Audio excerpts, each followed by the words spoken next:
The views and opinions expressed by the program host do not necessarily state or reflect the official views and position of Sunshine Radio DZR 1026 Manila, Suarosug Media Corporation, and Sunshine Media Network International. Para sa Diyos at ang Pilipinas nating mahal. Kailangan yung tayuan yung prinsipyo. Kailangan nandudong ka lagi sa tama. Para ito sa mga tunay na lalaban para sa bayan. Pagkamali, banatan. Pero pag tama naman, palakpakan natin.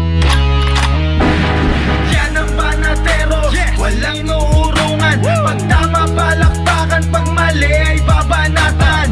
Yan ang banateros, boses ng ordinaryong Pilipino. Banateros ay walang makakaawan. Yan ang banateros, walang inuurungan. Pag tama, palakpakan. Pag mali ay babanatan. Yan ang banateros, boses ng ordinaryong Pilipino. Banateros ay walang makakaawan.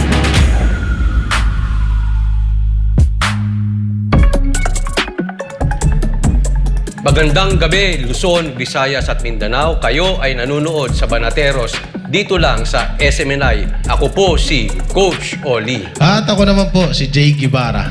Ako naman si Master Judea. Ako naman po si Brother Sabilers Danchan. At ako naman po si Boss Dada. Nako, magandang gabi sa lahat ng mga banateros worldwide at syempre yung mga nanonood dito sa mga YouTube channels ng SMNI.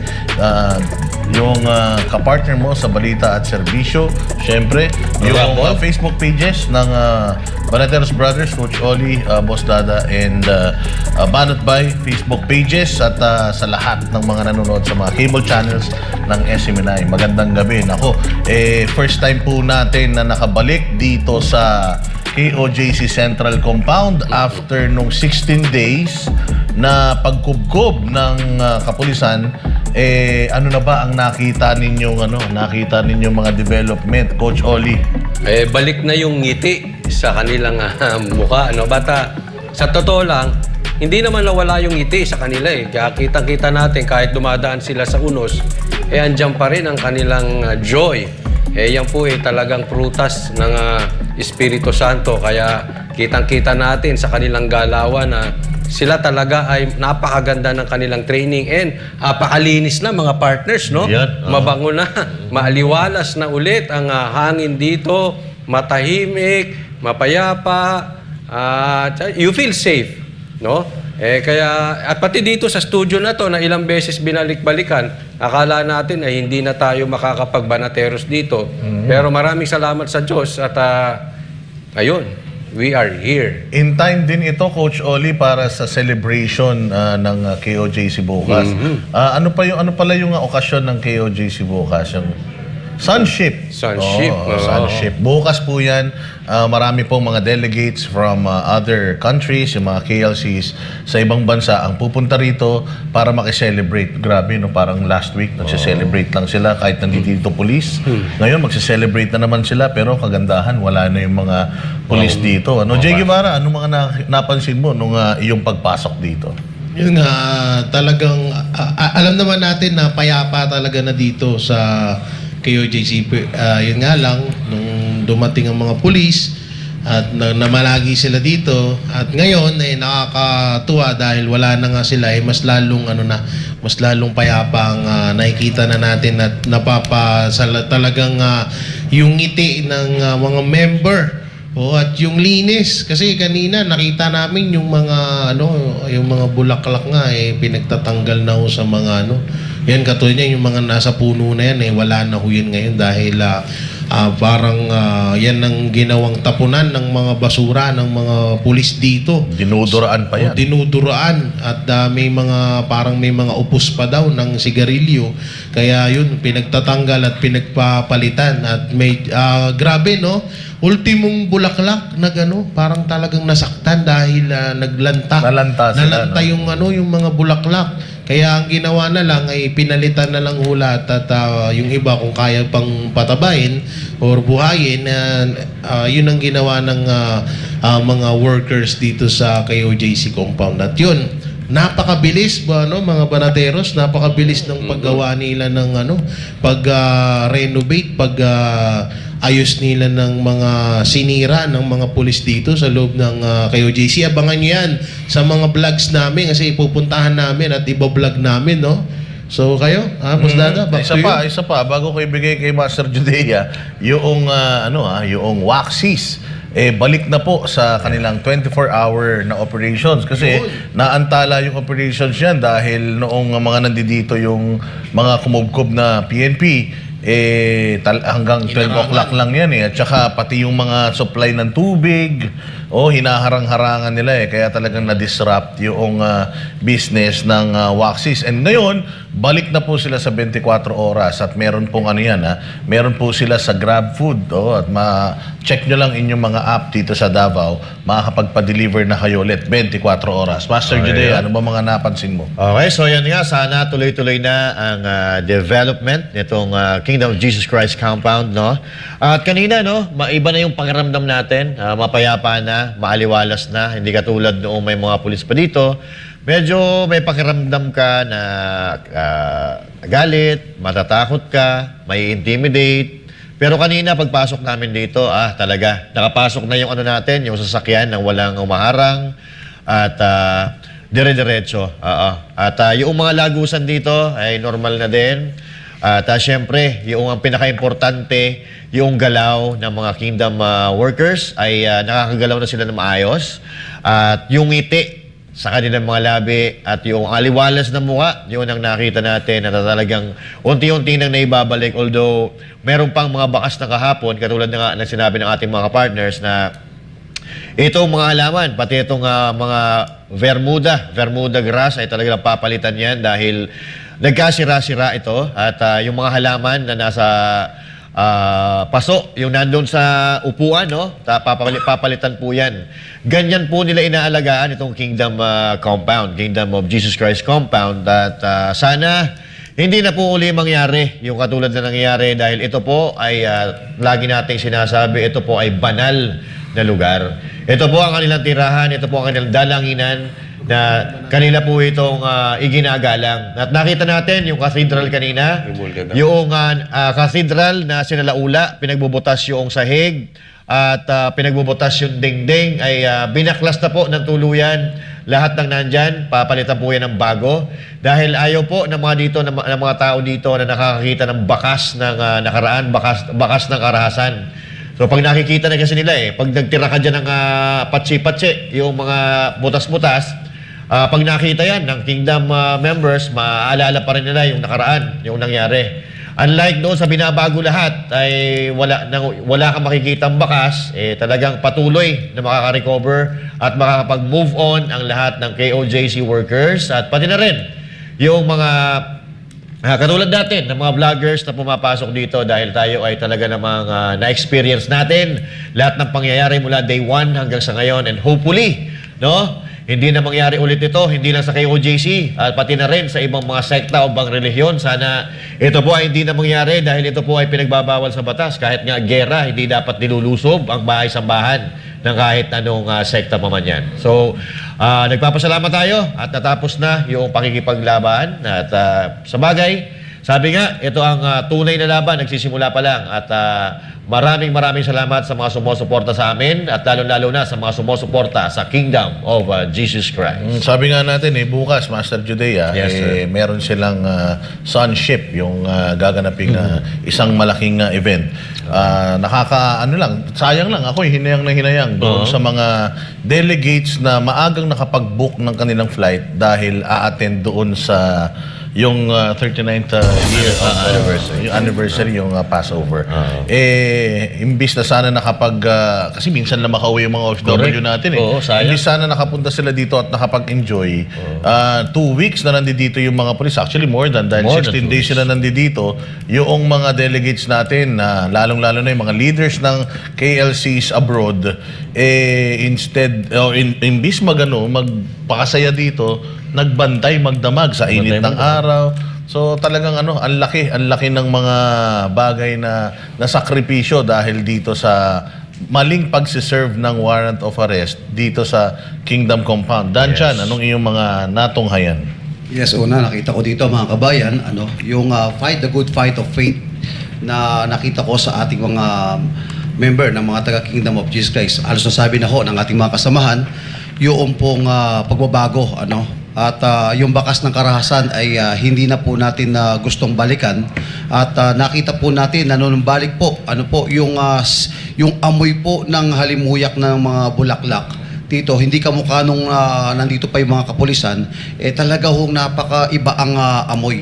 Pero isang bagay lang po ang nakita ko rito, kamukha nang na-quote ko, ito ay quote din po ni Apostle Paul at ni Pastor. Fight a good fight of faith. Yung nakita ko po doon, ipinaglaban po nila ang pananampalataya ng mga taga-KOJC, at hanggang ngayon ay nanatili po sila dito. Again, uulitin ko po, at halos wala na akong masabi. Nasabi na po lahat nila ang mga observation na nakita po natin dito. Ang masasabi ko lang siguro ang panghuli ay ang pananampalataya po ay hindi po natinag sa kabila po ng rumargas ang bagyo na dulot po ng dilubyo, na dulot po ng mga Philippine National Police, na natili pong matatag at malakas ang bawat miyembro po ng Kingdom of Jesus Christ na turo po ni Pastor Apollo Carion Kibuloy. Partner. Alam mo, na-notice ko talaga dito sa kanila, bilis kilos itong mga taga-KOJC. Magklase, no? Oo, kaya nabanggit natin kahapon, sabi ko, para silang sa Japan eh. Pagka tinamaan sila ng disaster, bangon ulit, kinabukasan, wala na yung, ay, depressed ako, saka na ako, tulog muna, wala, hindi mo nakita, kinabukasan, excited sila. Kaya ang bilis eh. Ito, ahon na to, sa tingin ko, ahon na to. Kaya lang, aahon pa sila. Yung kung ano yung level nila bago dumating itong mga pulis, aahon pa sila mas mataas. Ako naniniwala ako, this is a promotion at a blessing in disguise. Malaking alam ko matatapos at matatapos din to. Pinakamatagal nito 2028. At pag natapos na yung problema natin sa politika, naku, napakagandang bisitahin itong KOJC. Yun. Alam mo, hindi, madagdagan ko kasi bago ko ibigay sa iyo. Kung itong mga taga KOJC, Jay at saka Coach Oli, mga partners, yung mga tao rito nasa gobyerno, maunlad ang gobyerno, no? Walang walang sinasayang na oras. Mantakin mo, ilang araw lang tayo nawala dito, 2 araw lang, pagbalik natin dito, parang mas maganda pa yung Kingdom compound ngayon, Parang walang nangyari. And balita ko yung kanilang yung kanilang katedral mukhang ready na para sa kanilang celebration bukas. Samantalang 16 days na binalahura ito ng mga kapulisan noong kinubkob nila ito. And Jay Guevara, meron ka pang may sasabihin? Sana yung mga nasira at yung mga nagastos, sana pa idagdag sa kaso ni Torre, no? Para kasi sa totoo lang hindi naman mangyayari lahat yan. Napakaganda niyan, nakita natin yan bago sila mapadpad dito, tayo nakapunta na tayo rito 'di ba? Kaya sana yun sa kaso ni Torre yan. Sigurado naman yan. Sigurado naman tayo merong yan. Merong repercussions yung mga ginawa nila. Kasi sa totoo lang, yung nangyari dito is out of the ordinary. Sobrang hindi maganda yung pag-desecrate mo sa isang holy place. Diba? Correct yan. At ito isa sa kinabibiliban natin dito sa KOJC ay yung hindi sila nagtatanim ng galit at hindi sila nagreklamo. Bago tayo narinig, Oo. Sila daw ay nagagalit, pero hindi sila nagtatanim ng galit. Yeah, nagagalit. Ngayon, magagalit ngayon. Maya-maya, wala na. Oo. So, yun nga, kinabibili ba natin dahil talaga namang hindi sila... They have all the reason para magreklamo, para buskahin ang gobyerno. Pero wala. Move on tayo. Kung ano nasira, ayusin natin. At tingnan nyo ngayon, mas maganda pa. Ang kalalabasan nito, noong tama yung sinabi ni Coach Oli, nang dumating yung mga pulis, sigurado ako, mas maganda pa ang kalalabasan nito. Kasi, mas pinalitan lahat Di ba? Mas maganda. Hindi naman talaga ang KOJC naman never naman talagang naging part ng pagde-destabilize sa pamahalaan Na they were just being pushed to the edge. Kaya dumating yung pagkakataon na medyo lumaban tayo at tumayo tayo. Pero itong mga taga KOJC, wala sa kanila yan kasi marami silang busy sila masyado Marami wala silang silang ginagawa. panahon sa chismis, wala Correct. silang panahon sa mga na isipin yung issue ng bayan. Hindi sila apektado actually. Hindi nga nila alam yung magkano pamasahe. Hindi sila apektado sa kung actually kung itong gobyerno nga natin nagkakaroon ng mga massive na corruption.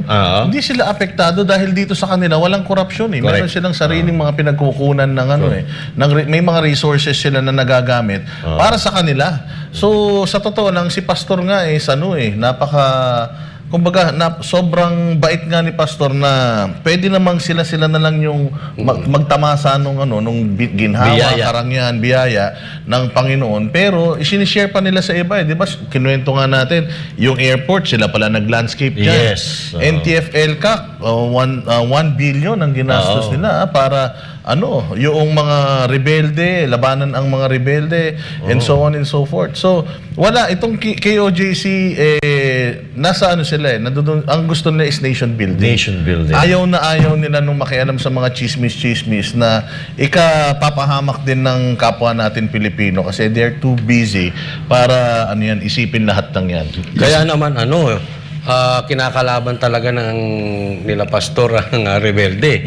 Kaya maraming ngayon bumubelta yeah. na kampon ng mga rebelde. Di na lang natin pangalanan. Pero siguro sa viewers natin, kayo na lang magbigay ng pangalan. Alam nyo naman kung sino-sino itong mga to. Ito, dagdag ko lang, Pastor, nakita natin yung mga pictures ng mga politiko doon sa Prayer Mountain, Yeah. Noong mga panahon na sila ay tumatakbo, sumisip-sip kay Pastor Apollo Sikimuloy.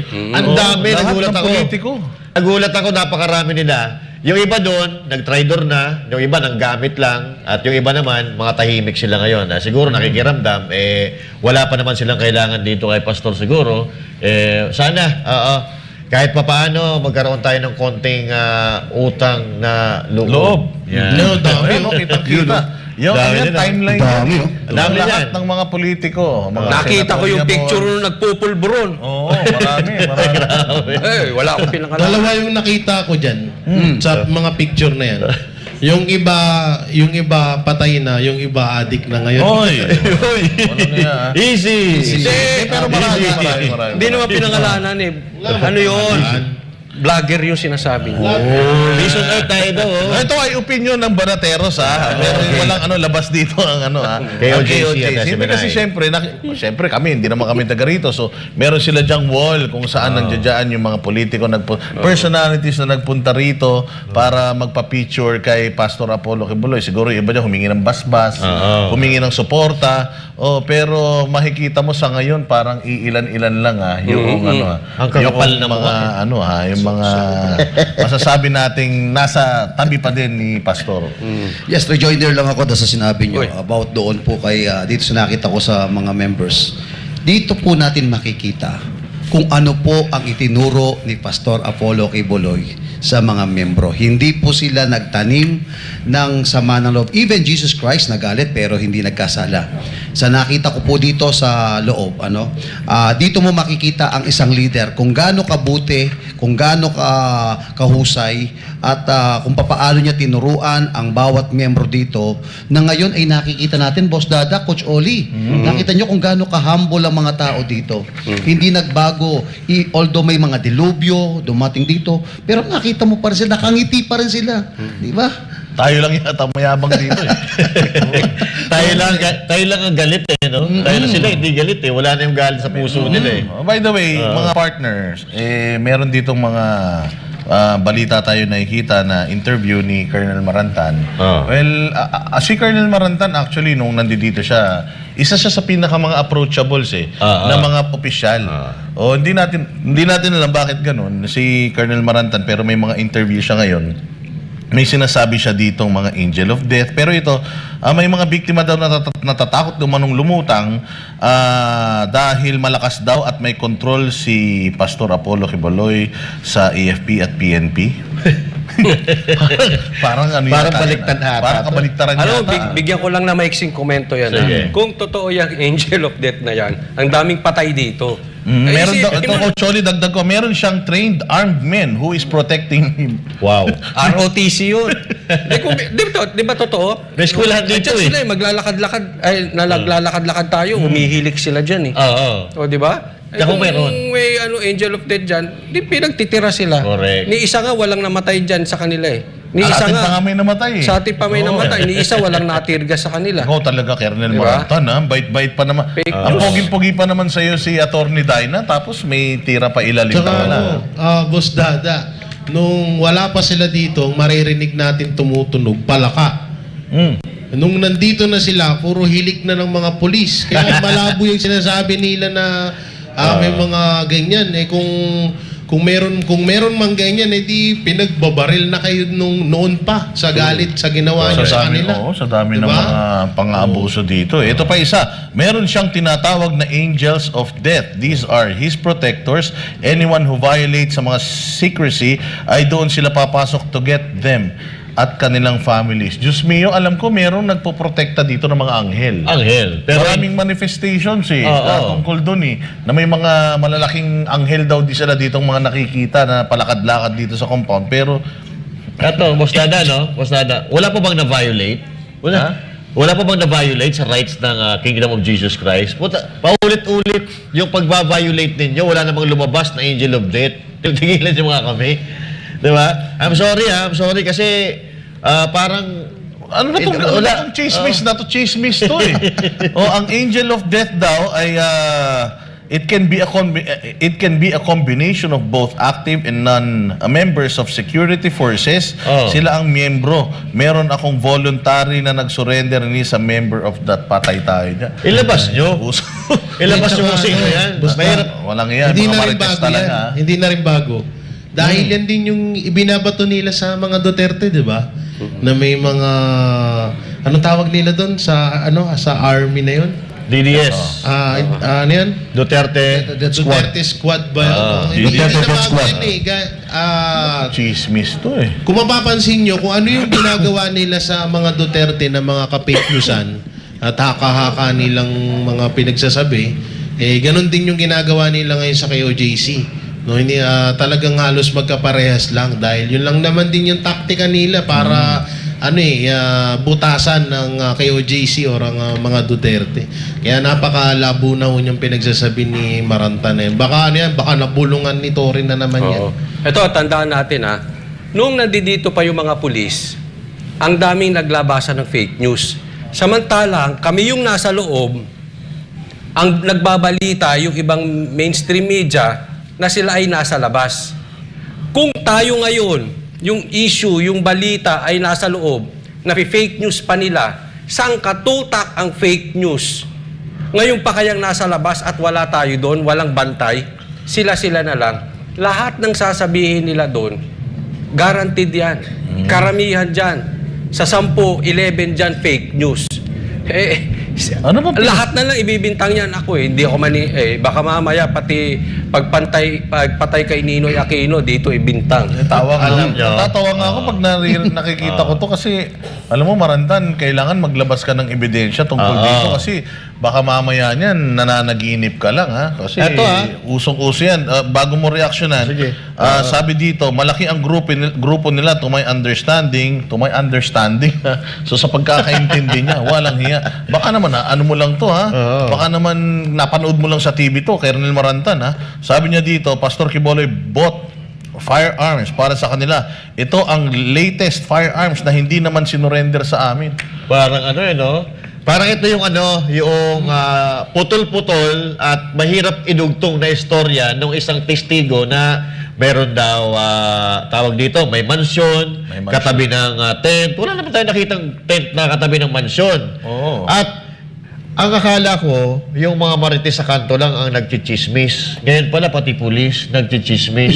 So now, Sir, Marantan, sabi mo may sumuko sa inyo. Baka pwede naman po papitsa ng mukha niyan or pangalan o sumuko sa inyo na sinasabi na membro ng Angels of Death. Ngayon ko lang narinig to. Kahit sa libro, hindi ko nakikita to. Sa Biblia, hindi ko nakikita to eh. Ano na naman to mga gawa-gawa natin, sir? Dito po sa loob, sir, kami po yung naka-experience, nakakita ng lahat ng nangyayari dito. Kung may sinasabi po kayong mga angels of death, di sana marami ng death dito, maraming namatay sa mga kapulisan dahil mga natutulog lang dyan, yung mga baril nagkakalat lang dyan. Oo. So now, Parang fake news ata yan, sir.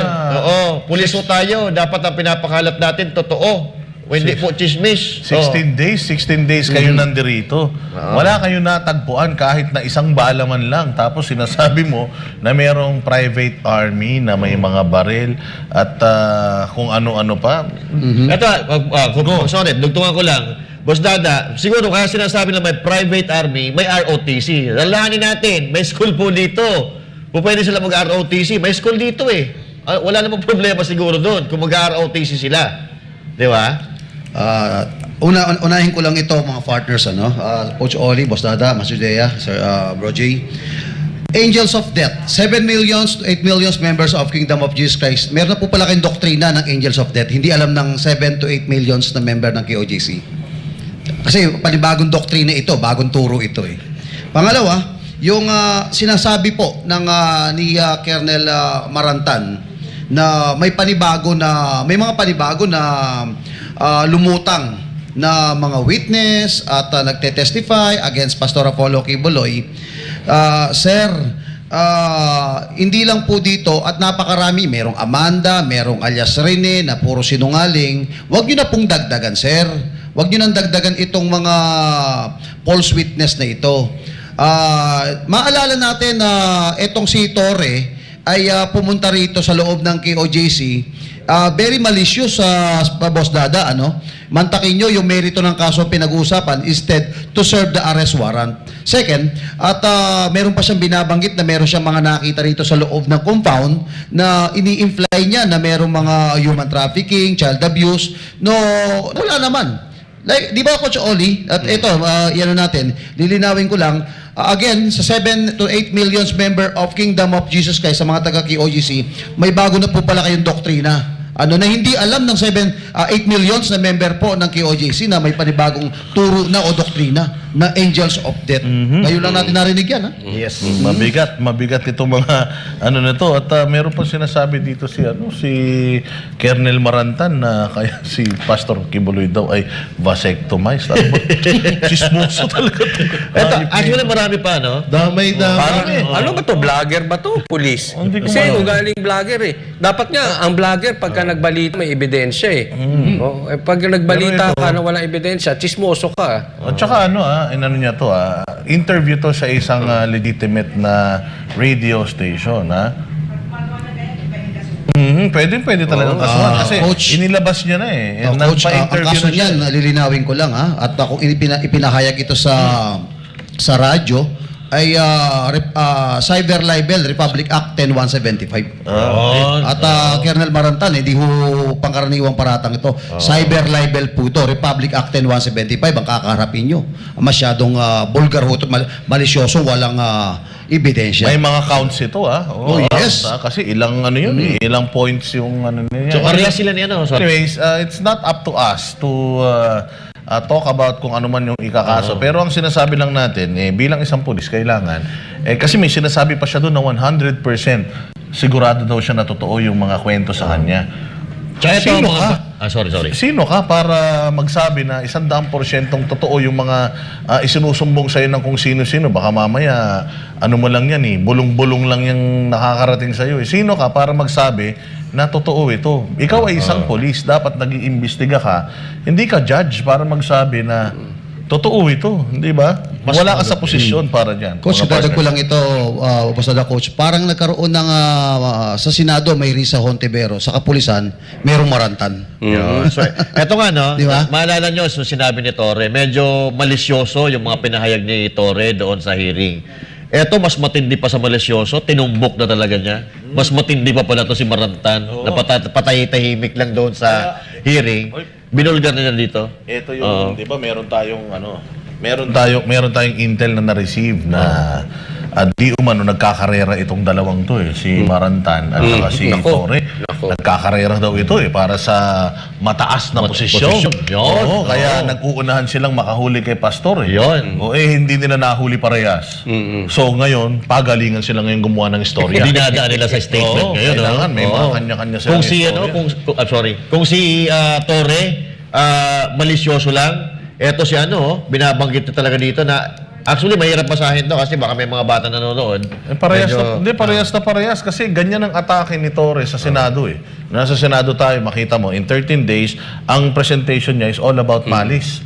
Yung kanyang pagpuposition, nung kanyang, nung kanyang presentation, puro mali siya. Aba, hindi nagpatalo si Maranta. Boss, pwede magtanong, boss na? Tinodo niya. Boss na, pwede po ako magtanong. Doon ba sa statement ni Maranta? In a form of question yan. In a form of question Okay. sa iyo, baka ma-libel ako dito, ma-cyber libel ako. Doon ba sa sinabi ni Marantan ay gumagamit siya ng salitang di umano o allegedly? Wala. Talagang direktang tinutumbok niya itong si itong mga kabataan na to ay talagang biktima ng child abuse, talagang 100% biktima sila. Alam ko pagka police ka usually sa report nila lagi mayroong mga alleged Oo. Allegedly. Wala. di ba? Sabi nga niya, Dito, direct na. 100%. I'm 100% sure. Totoo itong mga sinasabi. Jay, Guevara, kaibigan mo yan eh. Di ba? Kanya-kanya silang version no? Kung si Torre tumatagos-tagos daw, si Marantan may angel of death. Talagang may mga parang may mga sapak sa kukote itong mga to. Sila ang galing nila mag-imbento ng mga salita. Bagay si ayoko muna palang banggitin. Grabe, yung mga comment natin, tawa ng tawa sila. Ano mga comment? Pinagtatawa na Basta ka, Master Judea ng comment. Kung ano yung mga Teka muna, bago basahin yung comment. Sige. Promote lang natin yung Waxis. Medyo Yan. nagugutom ako ngayon. Yung mga kaibigan natin dyan kumakain. Hindi ako sa totoo lang, hindi ako Ako makafocus. nagbabalita tayo. Sila Oo. kumakain ng Nakakainis nga eh. Kain sila ng kain. Tumitingin pa dito habang kumakagat. Nakakainis. Mahira yan. Pero kita nyo naman, kanina, sa Samal, nakasama rin natin yung mga yung mga members ng KOJC Yes. na nagsiswimming sila. Oo. Nakita natin talagang na sila, medyo nag-celebrate na sila. Ayan, kita nyo naman. Saya, di ba? Para silang hindi parang hindi sila inabuso. Saan dyan parang wala Yung mga namang ganun-ganun angel of po. death yan. Meron dito Tsaka mga si Boy angels Abusa. na malalakas kumain. Ito yung mga banateros. Ayan, Nasa ang Ayan angel ang of angel of Ayan, death. ayan na, Bantakin mo, pinapalitan ko yung tubig sa dagat para malinis, para pagligo nila maayos. Ang lupit, Ganyan katindi ang banateros, hindi ba? Kaya ano ba sinasabi ng mga comment dyan? Eto, akala ko si Marantan maayos, patahi-tahimik lang pala, may sungay din pala. Oo. Tapos puro mga laugh emoji ang nandito. Mga abno mula sa amo pababa. Grabe naman kayo. Hoy, Ito yung yung sungay opinion dyan, ng Banateros Banateros po kasi po ang mga taga KOJC. Mababait po Ay, ito sila. daw pala. Kami po ay hindi mga taga KOJC. Ano sabi? Ito daw. Yung police kanina sa balita na isang opisyal na siguradong may namatay na sa KOJC, kagagawan daw ng angel of death. Ay, ganun. Ganun pa Grabe, Eteng, Imagination, Matindi ang mga ito. At saka balak pa daw magukay ulit dito. Dahil din sa angel of death na yan. Gumagamit na ho ba kayo dyan, lahat? Alam mo, yung mga dating mga kakilala ko sa Aurora Boulevard na nagra-rugby, ganito kwentuhan. Matitindi yung mga rugby boys sa amin, ganito usapan. Nag-away-away talaga sila dahil dito. Nagyayabangan sila. Ay, ito, wala sa lolo ko. Kaibigan ko nga. Kasi meron ako kilalang nagra-rugby. Sabi niya, Apoy! Apoy! Tubig! Tapos dumating yung isa kong kakilala nagra-rugby, binasaan niya ng tubig. Tubig! Away sila. Ganon ang matindi yung mga rugby boys sa amin. Punta kayo dyan sa May Cubao. Marami dyan mga rugby boy. Pero panawagan.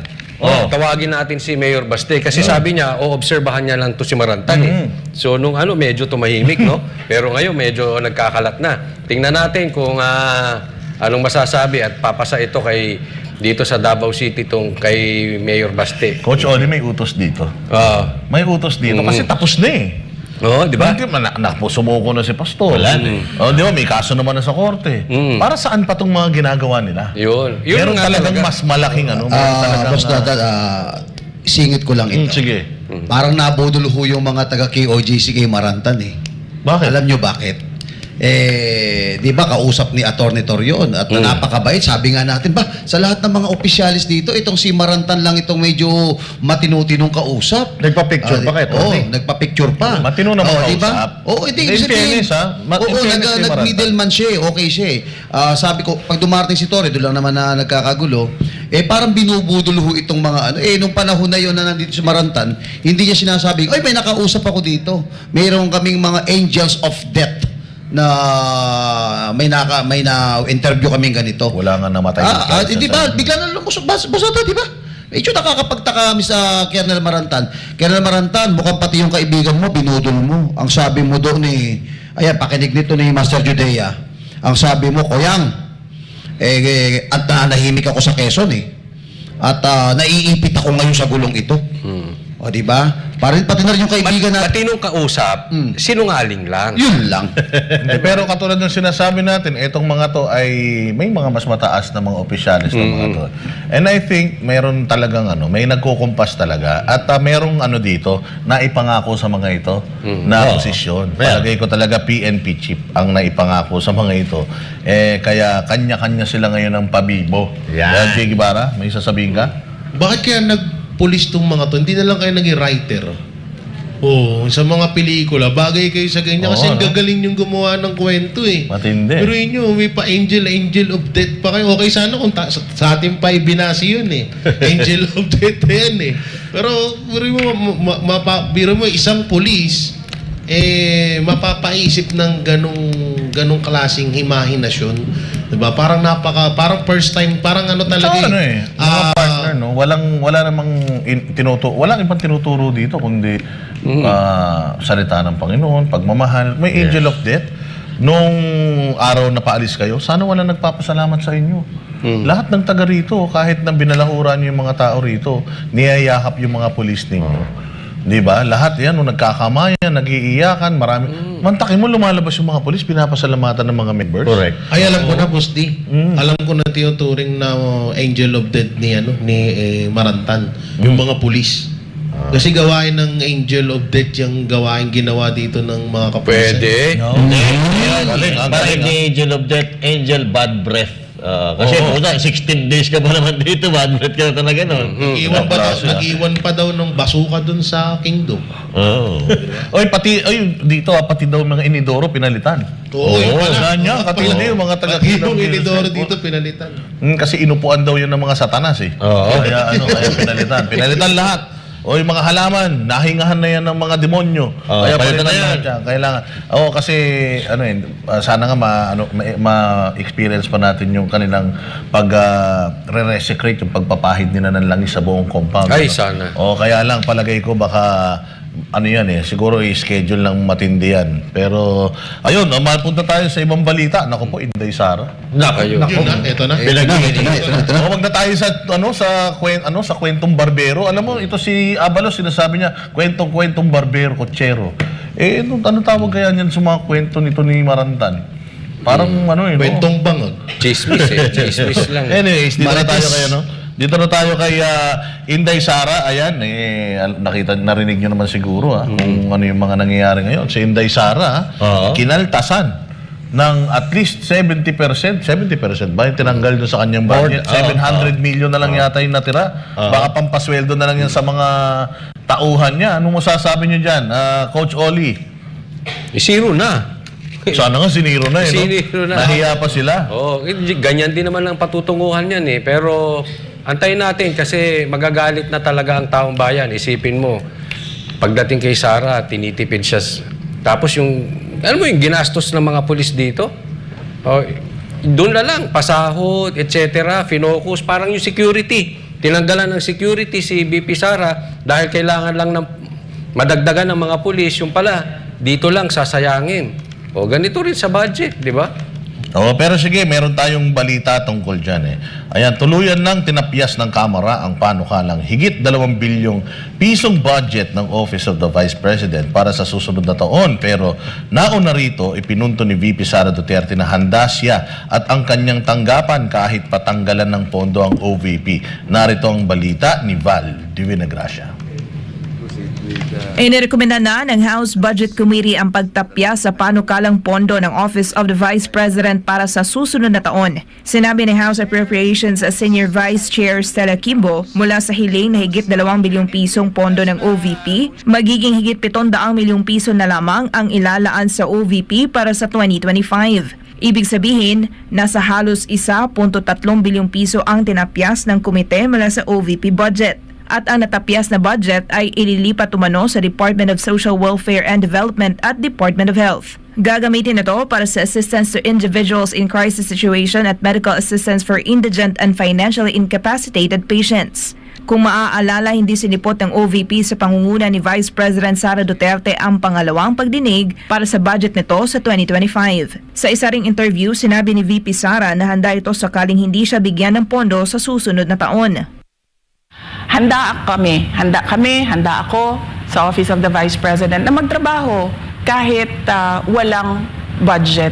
Maliit lang yung opisina namin, maliit lang yung operations namin, kaya kayang-kaya namin na magtrabaho kahit walang budget. Gaya naman ng sinabi ng pangalawang Pangulo, naniniwala si dating Chief Presidential Legal Counsel Attorney Salvador Panelo na may pagpapatuloy ng OVP ang kanilang trabaho kahit sa kakarampot na pondo.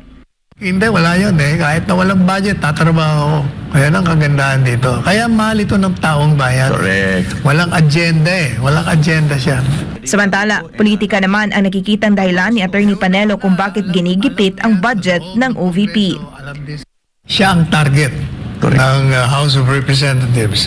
At ang lahat ng yan geared towards 2028.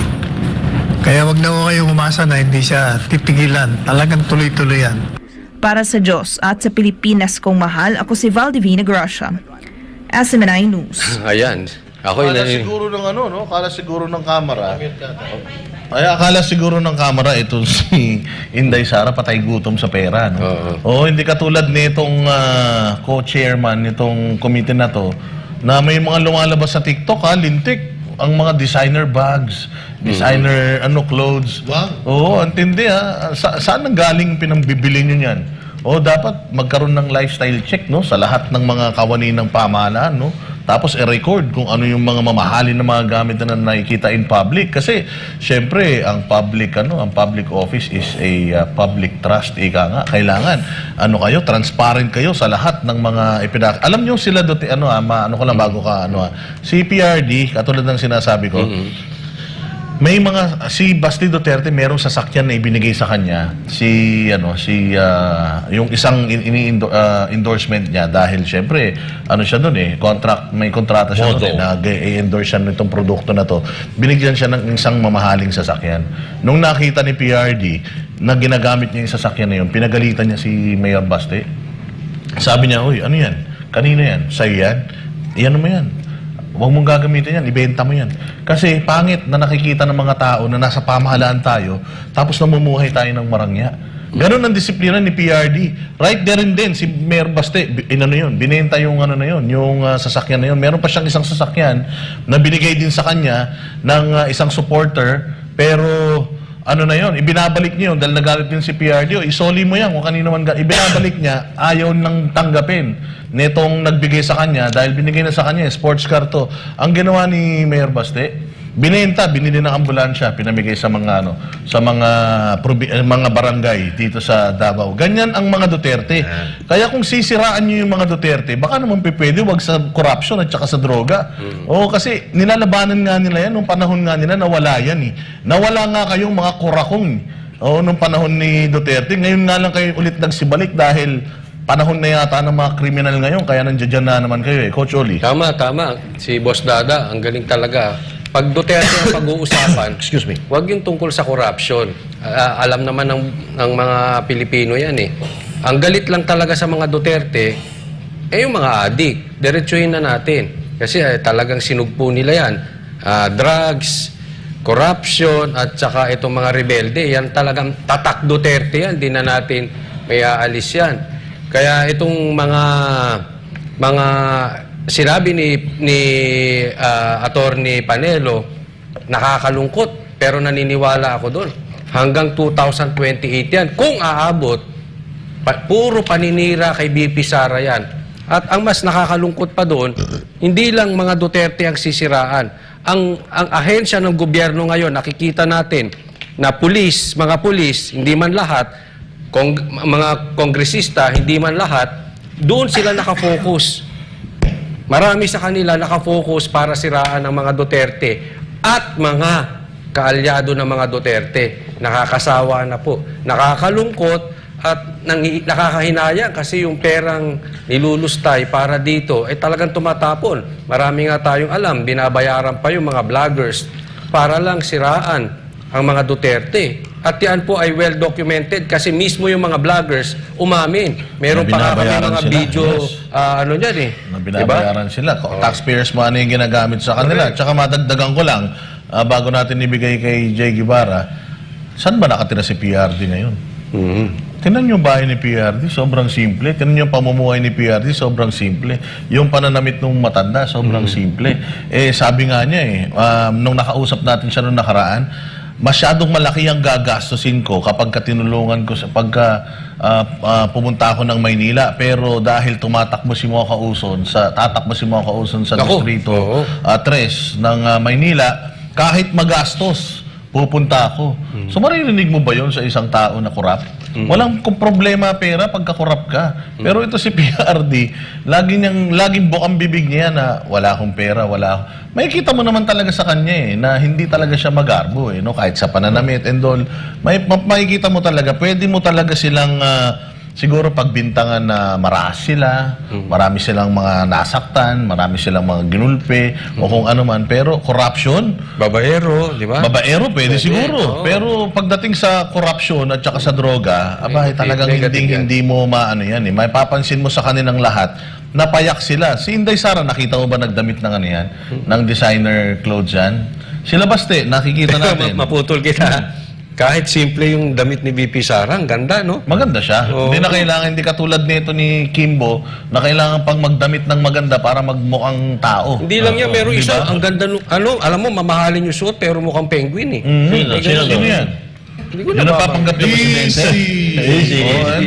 Again ang opinion ng Banateros ay opinion lang ng Banateros. Labas po dito ang KOJC at SC Manay. Oy, Jay Guevara, anong dadagdag mo? Yun na nga yung sinasabi kanina ni Boss Dada na simple lang, talagang hindi mo, kung sila ay corrupt, dapat hindi ganun yung asta nila. Kaya nga galit na galit yung mga yan sa mga Duterte dahil nakikita ng mga Pilipino yung talagang isang politiko na naging presidente na ngayon ay yung anak ay isang vice-presidente na hindi talaga nangupit sa kaban ng bayan sa gobyerno. Kaya nga visit na visit sila dyan. At mapatungkol doon kay BP Sara sa budget, nakakatawa lang isipin na si BP Sara tinitipid nila pero si Romualdez waldas ng waldas. Tsaka ito pa, Ayuda dapat ng ayuda, no?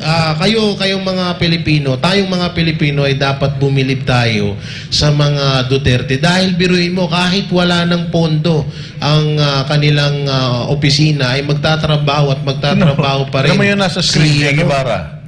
O, yan ba? Itsura ng mga korap? Kita mo, yan, mga naka-t-shirt kamukha lang. ko pa yung isa. Ay, kamukha mo. Wow. Yan, dapat dyan tayo bumilib sa mga Duterte kahit wala na silang budget sa kanilang opisina. Magtatrabaho at magtatrabaho sila. Ang tanong, kaya ito ng mga bumabatikos sa Duterte kahit wala na silang budget sa kanilang mga opisina? Kaya nilang magtrabaho? Baka bukas sa Makalawa, bigla na lang mag-resign tong mga to. Yan ang pinaka katanungan sa kanila. Master Judea. Yan, So, tama yung sinabi ni Coach Oli kanina, no? Na sinabi ninyo na itong mga Duterte, napakasimple. At ni minsan sa television, hindi natin sila nakitaan na meron silang mga designer clothes. Hindi katulad noong payat na taga Marikina. Ano ba yun? Congress mo ba yun? No, congresswoman yun. Sa Ano Marikina. pinangalanan mo? Napakalimutan ko yung pangalan, no? Si Inday Garutay. Ay, Inday Garutay. Actually, may picture dito. Hindi ko nga mabasa yung iba kasi sa sobrang designer, ang hirap basahin, di ba? Yung mga ganun. Yung pangalan ng damit at Boshway, mga ganun. Diyan mo makikita kung sino ang nangungulimbat. Hindi ko sinasabi nangungulimbat siya, no? Pero sa lifestyle na ganito, medyo mag-iisip ka kung saan ang gagaling. Ito ba ay mayaman na dati? Ito ba ay talagang may gintong kutsara nakasapak sa kanyang bibig? Hindi katulad ng mga Duterte. Kahit kailan, ulitin ko hindi natin sila nakitaan ng mga magagarang kasakyan, mga garbong damit, kung ano-ano pa.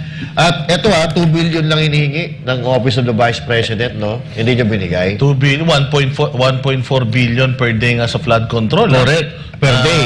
Pero tapos ito 2 billion per year, no? Per fiscal year. Pero hindi nyo ibigay. 2 billion down to 733.198 million. So ang kinaltas po dito ay almost 1.3 billion. Okay? Actually, itong ginawa nila is equivalent to zero na ito, mga kababayan. Paano magagawa ng OVP yung mga proyekto na kanilang gagawin sa susunod na taon kung ganito lang ibibigay nyo? Kasi parang ang nangyayari, ang binigay nila dito, mga kapatid, mga kababayan, ay yung pampasweldo lang ito sa mga empleyado. Ililipat daw yung kinaltas na pera, ililipat sa 2 ahensya. Anong ahensya po ito? Okay? Sigurado ba tayo na yung pera na yun malilipat dyan sa ahensya na yan? Kasi may mga instances nga na hindi natin alam. Ha? Alam ko kung anong ahensya yan. Ano yun? Kaliwa at saka kanang bulsa. Ayun! Yan, dalawa kaliwat kanang bulsa. At uulitin natin kung noong mga nakaraang panahon, nakaraang buwan, may mga insertions na hindi natin alam, malalaman na lang natin na nabubulgar dahil sila ay nahuhuli. So now, sana naman, ang taong bayan magising na. Nahiya pa kayo, hindi nyo pa siniro, no? Sana siniro nyo na lang. Alam nyo, simple lang naman to. Yan itong ginagawa nila. Una, gusto nilang ipahiya si VP Sara Duterte. Na sasabihin nila, eto, mga Duterte yan, mga siga yan dati, mga malalakas ang loob niyan, mga malakas yan sa taong bayan. Pero, tataluhin namin yan. Ipapahiya namin yan. At ang pangalawa dyan, siyempre, mawawala ng makakain yung mga sugapang buhaya sa Croco Farm. Baka yun ang ibig sabihin nila doon sa pagkakaltas ng budget ng Office of the Vice President. Pero, kahit pa paano, natutuwa tayo, mayroong kumukontra, katulad ni Marcoleta, may kumukontra, hindi lahat sumusunod. So, pero abangan natin, baka mamaya mawalan din ng pondo si Marcoleta. Pahiyang-pahiya sila doon. Doon sa sinabi ni Marcoleta, yung mga binitawan niya sa Kongreso, biglang nagsalita itong si Kimbo, sinabi niya, walang last hearing, wala namang, parang walang nag-request na i-terminate. Correct. Kaya sabi ng congressman, ngayon, meron ng request, ba't hindi mo pa i-grant? Correct. So talagang dito mo mahuhuli na talagang mga sinungaling itong mga... Tsaka ito pang-insulto to, Musdana, kasi ang binigay kay VP Sara na pondo ay kaparehas ng pondo ni dating Vice President Leni Robredo. So ano ibig sabihin nila doon? Parang, parehas lang naman kayo. So, talalahanin natin si VP Leni Robredo ay walang achievement na nagawa sa kanyang panunok. Kung meron man, hindi nagbigay ng malaking impact sa sambayan ng Pilipino. Pero si VP Sara Duterte, number 1, na pinagkakatiwalaan, na nagtatrabaho sa gobyerno, mga leader natin. At yung ahensya na inahawakan niya, number 1 din. Di ba? So, bakit po ipaparehas nung kay Leni Robredo? Parang gusto talaga ipahiya. Yung parang ilagay si VP Sara sa spotlight. Kahit nga zero, sabi niya okay lang so 700 million. Is greater than zero. So, makikita ninyo, magpe-perform si Inday kahit walang budget. Danchan. Yes, at una, balik natin doon sa usapin ng kay VP Sara. Linawin natin ano ba issue rito. Ang issue rito ay budget ng Office of the Vice President. Ngayon, ano ang mga katanungan doon? Ang mga katanungan doon ay patungkol sa 125 million. So, nonsense. So, anong ibig sabihin nito? Ito yung tinatawag na old tradition, corruption, na hindi pa rin nagbabago hanggang ngayon. Isa. Pangalawa, ito yung pamamaraan nila para pabagsakin ang isang Inday Sara Duterte, Vice Presidente, dahil hanggang ngayon alam naman natin kung sino yung talagang gusto makipagkompetensya dito, kahit makita natin sa rating na hindi nakikita sa rating, pinakahuli nga no? So makikita natin, kapag tinanggalan mo ng budget, Coach Oli, Boss Dada, itong Office of the Vice President, hindi makakapag-function ito ng matino. At yun ang gustong gawin nila, na iparalyze nila ang trabaho ng Office of the Vice President at walang accomplishment. Pero pag-usapan natin ito, Coach Oli, Pastor Judea, pag-usapan natin ito. Ito yung pinakamalupit dito. Yung 70% na kinaltas to 30%, alam mo ng problema to, bakit kinaltasan ito? Ang pinag-uusapan dito ay si Eddie. Si Eddie. Eddie, papaano siya? Papaano ako? O, di ba? Yung porsyento, naalala ko ito, hindi pwedeng magsinungaling ito. Itong kamukha lang itong bibigay kong jurisprudence, kailan lang ito sa DBM. Sa DBM, may kumausap sa akin to, Coach Oli, Banateros. Kinausap ako ng mga ito at sinabi sa akin na marami ka bang kakilala na mayor sa Mindanao? Sabi ko, marami. Pagawan mo sila ng resolution. Pagkatapos, isubmit mo sa akin, ipapasok natin sa DBM, kami na ang magpapalabas ng proyekto, kaltasan natin siya ng 5%, 5%, 5%. So, yun ang ibig ko sabihin, Boss Dada. Etong kay Inday Sarang ito, hindi kasi siya pumayag sa korupsyon, kaya kinaltasan siya. Pangalawa, at kung kakaltasan naman siya, isa itong bitag, isa itong trap. Saan mo pag ito inaudit ito, saan napunta yung 100 yung kabuuang pera mo? Audit natin. Masisira lang yung mga proyekto, Posada. Kaya ito, maliwanag ito, na trap kay BP Sara ito, kung kinagat niya ito, kulang ang perang ibibigay niya at papagawa niya sa mga dapat niyang pagawa. So, madali siyang masilo o mabintag para mapaalis ang pwesto, Posada, Pocholi. Actually, yun daw kanilang kinaltas dahil daw sa duplication. Parang dinuduplicate daw ng Office of the Vice President yung mga meron naman ng aktibong ganitong mga programa. Bakit yung Tingog Party List? Walang ginawa yung Tingog Party List kundi mamigay ng ayuda. Trabaho ng DSWD yung pamimigay ng ayuda. Hindi ba? Pero kinokumpara actually ng Tingog Party List yung kanilang opisina sa OVP, malayong-malayo. Tingog Party List, ilan ba bumoto sa inyo? Ilan ba bumoto kay Inday Sara? Hindi po magkaparehas ang function ng Tingog Party List at ang OVP. Ibang-iba po. At pangalawa po ang OVP sa pinakamataas na posisyon sa Pilipinas na a heartbeat away, pwedeng maging presidente si Inday Sara. Kaya naman maganda tong balita na ito, dapat mapanood natin to. Sa kabila ng tensyon sa pagitan ng Office of the Vice President at Kamara, ay naniniwala ang Senado na imposibleng magkaroon ng zero budget ang opisina ni Vice President Sara Duterte para sa taong 2025. Batay daw kasi sa tradisyon ng Kongreso ay malabo itong mangyari. Si Troy Gomez magbabalita. Kami po ay we will... Sa gitna ng alitan ng Office of the Vice President at House of Representatives o Kamara, ay sinabi ni Senate President Francis Chis Escudero na malabo na magkaroon ng zero budget ang OVP. Ipinunto ni Escudero na bagamat nasa Kongreso ang power of the purse, ay sa haba ng kanyang panunungkulan bilang mambabatas ay di kailanman ito nangyari. Sa Senado ay lusot na sa committee level ang panukalang budget ng OVP na nagkakahalaga ng 2.037 bilyong piso. Ngunit sa Kamara ay may mga nagsasabi na dapat itong i-defund o di kaya ay gawing zero budget. Pero ngayong Huwebes ay inirekomenda ng House Committee on Appropriations na gawing 733,198,000 pesos na lamang ang OVP budget para sa susunod na taon. Nasa 1,293,159,000 ang total ng kanilang tinanggal mula sa orihinal na panukalang budget ng OVP na nakapaloob sa National Expenditure Program. Kabilang sa binawasan ay ang OVP budget para sa supplies, personal services, financial assistance, rental expenses at utility expenses. Ang nabawas naman na budget ay inilipat sa DSWD at DOH. Kaugnay nito ay naniniwala naman si Senate Minority Leader Aquilino Coco Pimentel III at Senador Ronald Bato de la Rosa na nararapat na magkaroon ng sapat na budget ang OVP para sa susunod na taon. Sa isang mensahe sinabi ni Pimentel na ang OVP ay dapat bigyan ng sapat na budget upang magampanan nito ang kanyang mandato. Anya, ang OVP ay dapat magkaroon ng budget para sa mga tauhan, opisina, utilities, libraries, briefings, mga pulong, pagdalo sa mga conference at pagbiyahe sa parehong lokal at international. Samantala, iginit naman ni De La Rosa na kailangan pa rin ng OVP ng budget sa kabila ng pahayag ni Vice Presidente Sara Duterte na ang kanyang opisina ay makakagawa pa rin ng trabaho kahit na ganap na mawala ng pondo mula sa Kongreso. Uy, di siguro, problema.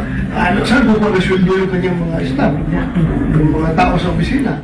Gayunpaman, sinabi ng senador na siya ay kumpiyansa na ang nakararami sa kanyang mga kasamahan ay susuporta sa 2.037 bilyong pisong panukalang budget ng OVP para sa 2025, alinsunod sa matagal ng tradisyon ng mga mambabatas na bigyan ng parliamentary courtesy ang Office of the President at ang OVP. Well, I am sure yung aking mga kasamahan senador will stand by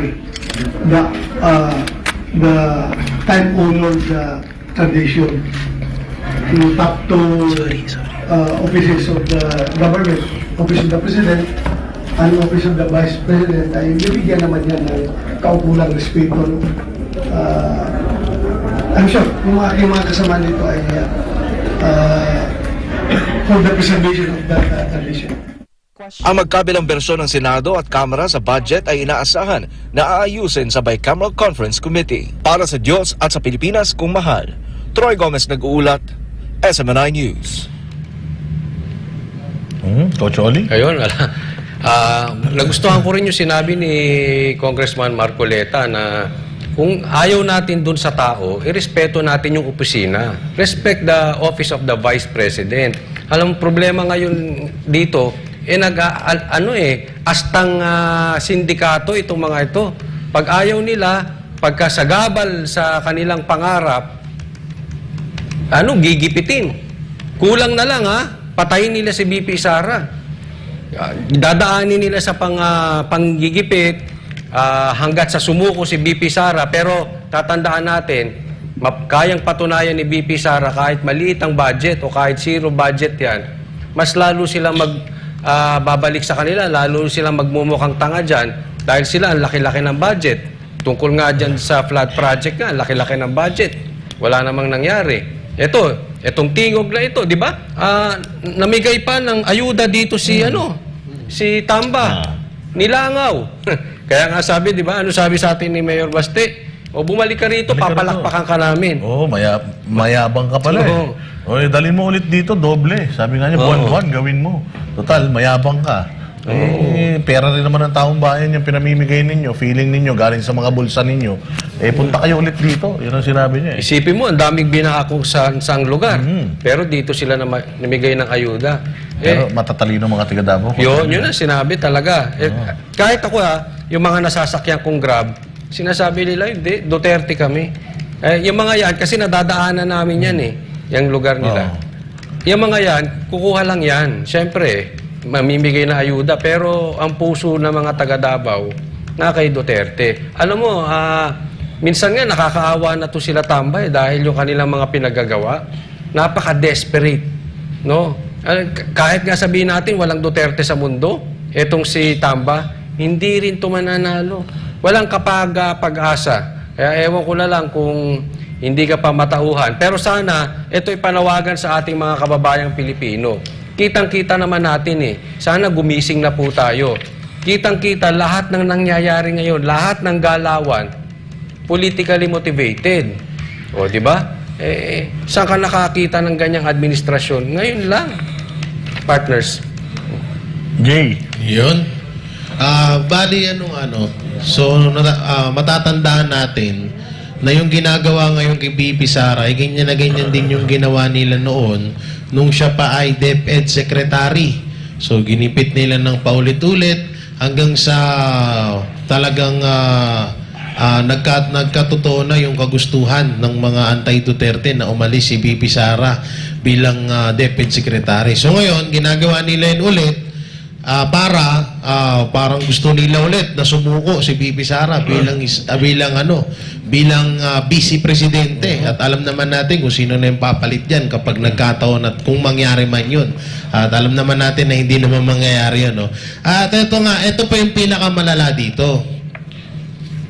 Kung sino pa yung vice president, siya pa yung palaging kine-question yung kanyang budget, kine-question, palagi siyang ginigipit. Pero ang pinakatanong dito, bakit yung House Speaker nga na si Martin Romualdez na napakalaki ng budget na ibinibigay sa kanya, ba't hindi kine-question yun ng mga kongresista? Bakit hindi yun ba't hindi yun sinisilip?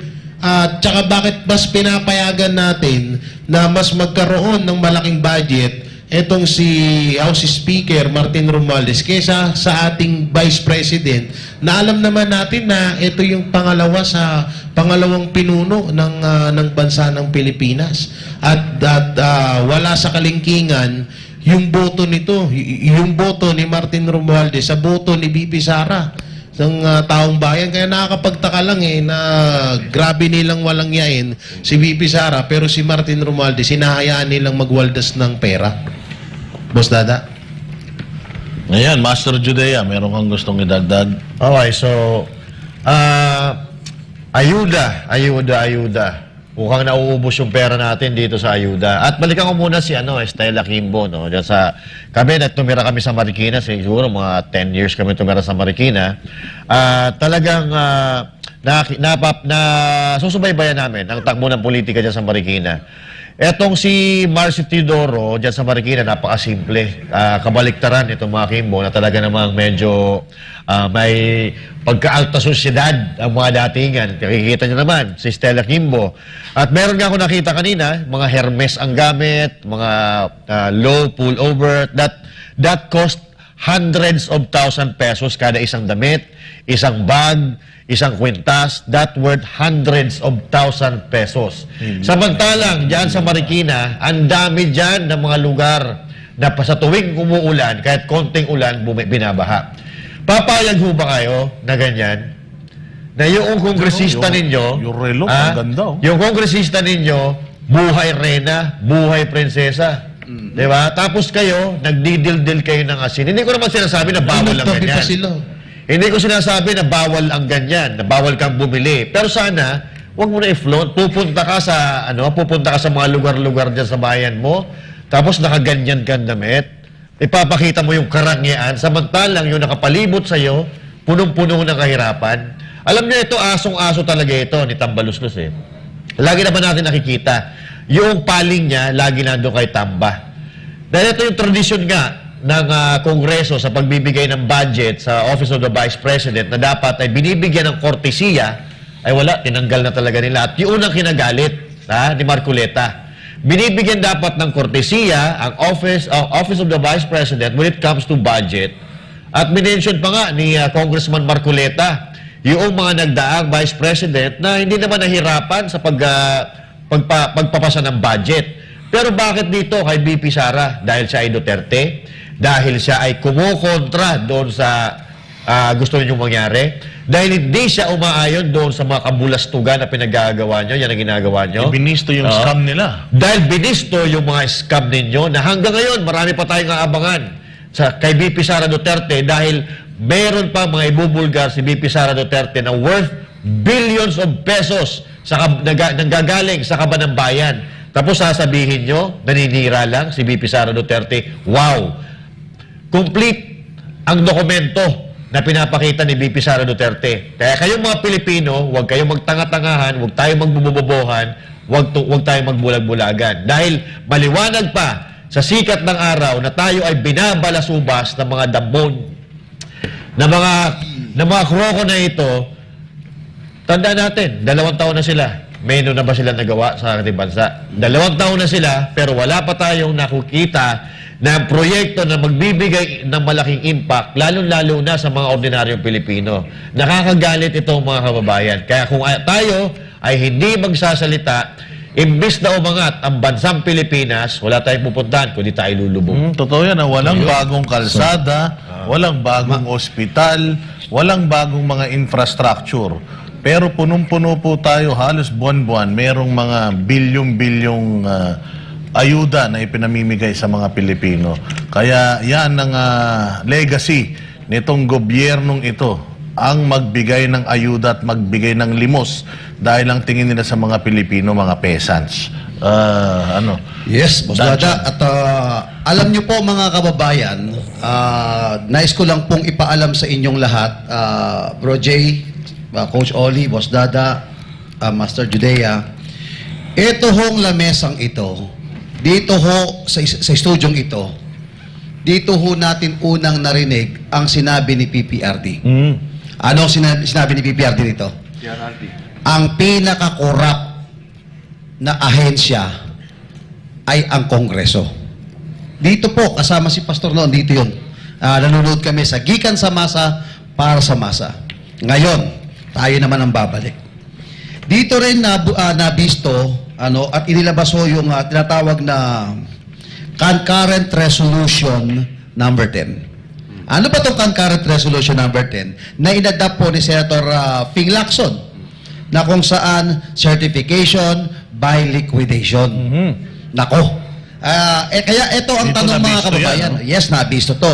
Ngayon ang tanong, kung sila ang nag-approve ng mga budget ng Office of the President, Office of the Vice President, at lahat ng ahensya, ang tanong, sila ba na mga kongresista, yung mga budget nila, Coach, paano kaya natin malalaman yung tamang proseso ng paggamit nila? Abay, may isang kongresista na hindi pa pinakita ni, ano pangalan ng bagyo? Bagyong Katrina ba yun? Noong nakaraan? Di ba? Sa Pampanga. Yung pinagawa ni Congressman Don Gonzales, Majority House Deputy ni Tambaluslos, nakita mo, nagre-renovate sila sa Kandating. Etong si Congressman, ito makita ko lang yung mga perang ginagastos po to. Region 3, Pampanga, Arayat, Pampanga. Anong nangyari? Naging viral ito. Di pa tapos yung proyekto, bumagsak na.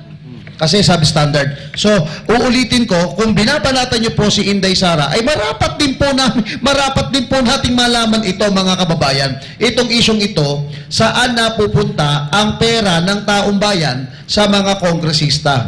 Kasi, kung talagang matino ito, i-abolish na ito concurrent resolution. Kung meron mang isa na kongresista na magsasabi, ako tatayo ako dyan, tatanggalin natin yan. Baka ho, ay talagang palakpakan po namin. Pero hanggat wala hong tumitindig at mag-aalis sa concurrent resolution number 10 na to, makita mo talagang may certification sila para gumastos. Ang lakas nilang bumira kay BP Sara, pero yung mga ginagastos ng mga kongresista, liquidation by certification, nagja-justified na hindi natin nalaman. Pero pera ng taong bayan, Boss Dada, ang ginagastos. Tama. Coach Oli. So ngayon, ang tanong ko, challenge natin ang mga kongresista.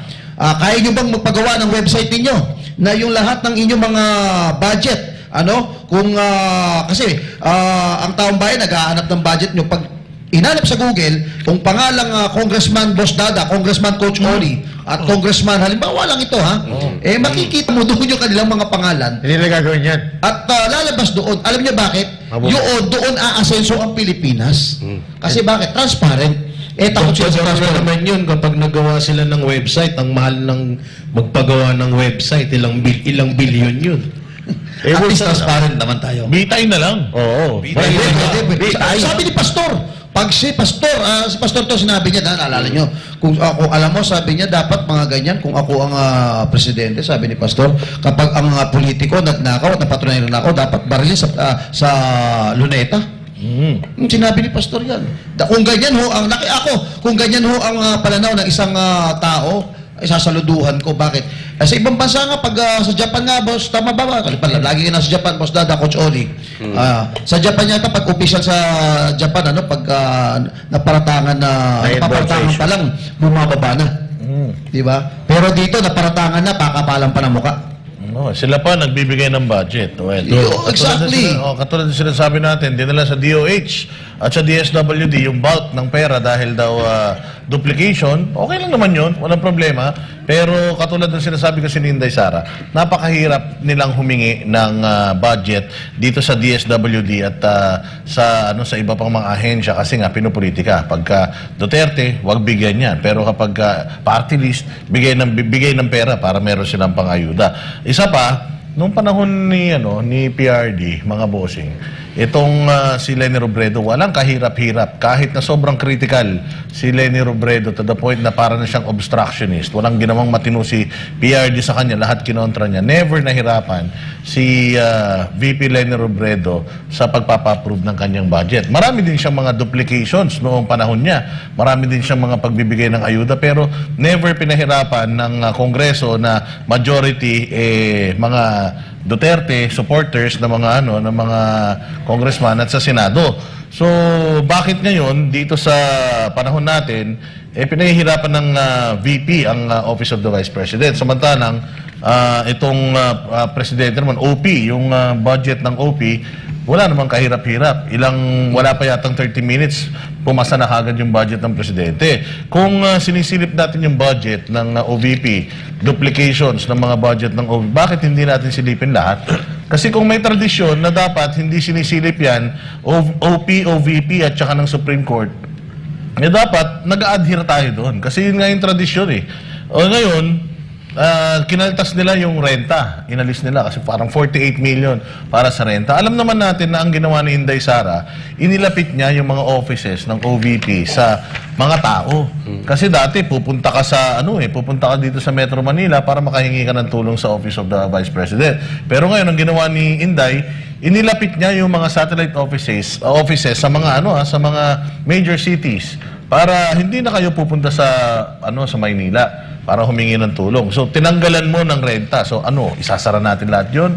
Sayang naman yung effort, hindi ba? Sayang din naman yung kinonstruct natin ng mga offices na yan para kung hindi na natin kayang rentahan. O pangalawa, yung mga consultants, tinanggal. Samantalang kayo dyan, napakarami ninyong mga consultant, mga driver nyo nga, sabi nila consultant ang ang trabaho, pero driver lang. Kung may sweldo ng consultant, marami tayong mga naririnig na ganyan. Di ba? Tsaka, dito mo malalaman ngayon talaga ang Senado kung mayroon pa silang kapangyarihan. Kasi sa sinasabi ni Inday Sara, na-check ng Senado, pero pagdating ng BICAM, nasusunod pa rin ng Kongreso. Kasi sinasabi dito nila Coco Pimentel na mali itong ginawa ng Kongreso na kinaltasan yung budget ng OVP. Unang-una sa lahat, 2 billion lang hinihingi ng OVP. Ang budget ng mas malaki pa yung budget ng flood control ng project natin per day. Billion. Billion, 1.4. So 2 araw na flood control project, na yon? Budget na ng OVP yon for the whole year. Di ba? So, dito talaga natin malalaman na yung pera ng Pilipinas napupunta sa mga walang kwentang bagay. Yung mga taong nagtatrabaho ng tapat, matataas ang trust rating, sila yung ayaw pagtrabahuin. So, talagang klaro ito na pananabutahe. Huwag na muna sa case of a sabotage. Kasi nga, ayaw nila na si Inday Sara mag-perform para makalimutan siya ng tao. Well, 32 million, yung kailangan yung burahin, yung mga memorya ng mga yan. Napakahirap, siya ang pinakamaraming boto na nag-garner. Itong mga mayayabang na congressman na to, wala.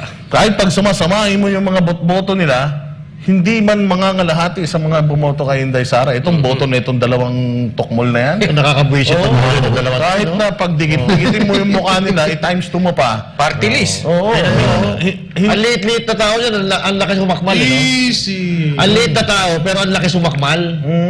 Oo. Hindi, tsaka kita mo, sinabi niya kay Inday Sara na inaano lang nila. Naguro brothers yan tawag. Sinasabi niya na si Inday Sara daw ay dinidelay lang daw to or dinadivert lang. Kasi talagang peke daw yung war on drugs, peke daw yung fight for corruption ng panahon ng kanyang tatay. At hindi daw nagpapapasok ito sa DepEd. Walang iya. Amantakin mo ilan yung trust rating niyan, taas, hindi pa siya nagpapapasok. Kung ito si Inday Sara pala, nagpapapasok pa. Lagpas na sa rating. Baka 700 ang rating niyan, no? Hindi na 100, matindi. Oo, Coach Oli. Pero ito si Speaker, nagiging kamukha niya na sa North Korea. Anong pangalan nun? Si Kim Jong-un. Nagiging hawig na lumalaki ng lumalaki. No? Kim Jong-un. Pero anyway, sa ating pagtatapos po, tungkol kay Pastor Kibuloy, ito ay nasa korte na. Huwag natin itong gawing trial by publicity. Ito po ang nagiging problema sa atin eh. Kaya nga tuloy yung iba, wala nang tiwala sa ahensya, tapos sasabihin ninyo, bakit hindi na lang sumuko? Ganyan po ang nangyayari ngayon. Di ba? Sige, okay. Susuko ka ba sa ganitong klase ng ating pamahalaan?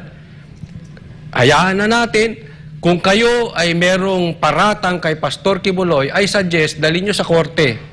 Huwag nyo dalhin sa media. Dahil hindi makakapagsalita yung tao, hindi makakasagot. At ang media naman ay balita ng balita kahit hindi confirm. Ang dami na pong lumabas na fake news ng ibang mainstream media. Di ba? So, tatandaan po natin, an accused is considered innocent until proven guilty. So, dalhin nyo sa tamang proseso. Ang nagiging problema natin, hindi na po tayo dumadaan sa due process. Yan po ay irespeto natin, igalang natin, wag po sa chismis natin dalahin. Ayan po at tayo magtatapos na, wag pong kakalimutan, ang Banateros, Monday to Friday, dito lang sa SMNI. Live po tayo, 8 p.m. Banateros, live ngayon from Davao. Ako po, si Coach Oli. At ako naman po, si Jay Guevara. Ako, si Master Judea. Ako po si Brother Sabelos Danchan. At ako naman po si Boss Dada. At ako naman po si Boss Dada para sa Diyos at Pilipinas nating mahal. Yun, waxis na. Yan o. Kain na na! Para sa Diyos at sa Pilipinas na ating mahal. Kailangan yung tayuan yung prinsipyo. Kailangan nandudong ka lagi sa tama. Para ito sa mga tunay na lalaban sa bayan. Kamali, banatan. Pero pag tama naman, palakpakan natin. Yan ang Banateros, walang inuurungan. Pag tama palakpakan, pag mali ay babanatan. Yan ang Banateros, boses ng ordinaryong Pilipino. Banateros ay walang makakaawan. Yan ang Banateros, walang inuurungan. Pag tama palakpakan, pag mali ay babanatan. Yan ang Banateros, boses ng ordinaryong Pilipino. Banateros ay walang makakaawan.